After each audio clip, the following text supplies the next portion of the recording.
Please don't forget to subscribe Mufti Muhammad Online for more Islamic videos. بسم اللہ الرحمن الرحیم۔ شہناز اسلم یہ بہن سوال کرتی ہیں کہ نماز اشراق کی فضیلت کیا ہے اور اشراق پڑھنے کا طریقہ بتا دیں، یعنی نیت کیسے کریں، کتنی رکعتیں پڑھنی چاہیے اور اس نماز کا وقت کب شروع ہوتا ہے، رہنمائی فرما دیں۔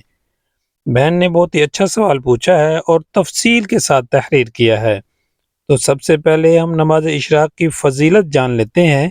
حدیث پاک میں ہے، جو شخص فجر کی نماز ادا کرنے کے بعد اسی جگہ بیٹھا رہے اور سورج نکلنے کے بعد وہ 2 رکعت پڑھے تو اللہ رب العالمین اس شخص کو ایک مقبول حج اور ایک مقبول عمرے کا ثواب عطا فرماتا ہے۔ تو اتنی بڑی فضیلت ہے نماز اشراق پڑھنے کی۔ نماز اشراق پڑھنے والے کو ایک مقبول حج اور ایک مقبول عمرے کا ثواب حاصل ہوتا ہے۔ تو اس نماز کی پابندی کرنی چاہیے، ہمیں چاہیے کہ ہم بھی نماز اشراق پڑھیں۔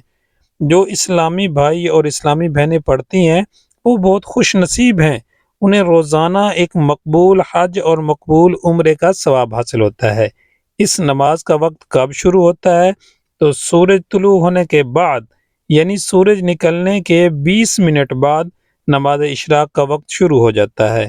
آپ نماز اشراق پڑھ سکتے ہیں، یعنی فجر کی نماز ادا کرنے کے بعد آپ اسی جگہ بیٹھے رہیں، ذکر و اذکار، قرآن مجید کی تلاوت، تسبیحات وغیرہ پڑھتے رہیں۔ اس کے بعد جب سورج نکل جائے، سورج نکلنے کے 20 منٹ بعد آپ نماز اشراق ادا کر سکتے ہیں، یعنی سورج نکلنے کے 20 منٹ بعد نماز اشراق کا وقت شروع ہو جاتا ہے، آپ نماز اشراق پڑھ سکتے ہیں۔ اب رہا یہ مسئلہ کہ اس کے پڑھنے کا کیا طریقہ ہے، تو میں بالکل آسان لفظوں میں آپ کو سمجھانے کی کوشش کرتا ہوں۔ دیکھیں، سب سے پہلے نیت کریں گے۔ نیت اصل دل کا پختہ ارادہ ہے، زبان سے نیت کرنا یہ مستحب ہے۔ نیت کی میں نے 2 رکعت صلاۃ الاشراق کی، واسطے اللہ تعالیٰ کے منہ میرا قبلہ کی طرف، یعنی یہ نیت اگر دل میں کرنا چاہیں تب بھی ٹھیک ہے، اگر زبان سے اس طرح الفاظ ادا کرنا چاہیں تو یہ مستحب ہے۔ نیت کرنے کے بعد اللہ اکبر کہہ کر ہاتھ باندھ لیں گے۔ سب سے پہلے ہم ثنا پڑھیں گے۔ ثنا پڑھ لینے کے بعد اعوذ باللہ، پھر بسم اللہ، اس کے بعد پھر سورۃ فاتحہ پڑھیں گے۔ پھر جو سورت آپ کو آتی ہو وہ سورت پڑھیں گے۔ اس کے لیے کوئی خاص سورت نہیں ہے کہ یہ سورت ہی پڑھیں، یعنی کہ پہلی رکعت میں فلاں سورت پڑھیں اور دوسری رکعت میں فلاں سورت پڑھیں، ایسا بالکل نہیں ہے۔ جو صورتیں آپ کو اچھی طرح یاد ہیں اس کو آپ پڑھ سکتے ہیں۔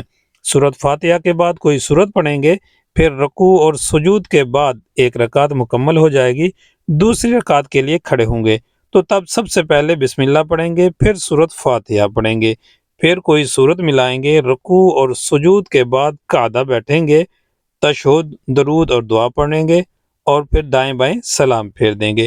تو یہ نماز اشراق پڑھنے کا طریقہ تھا۔ جس طرح باقی نوافل ادا کیے جاتے ہیں، اس طریقے سے ہم 2 رکعت صلاۃ الاشراق پڑھیں گے، صرف نیت نماز اشراق کی کریں گے۔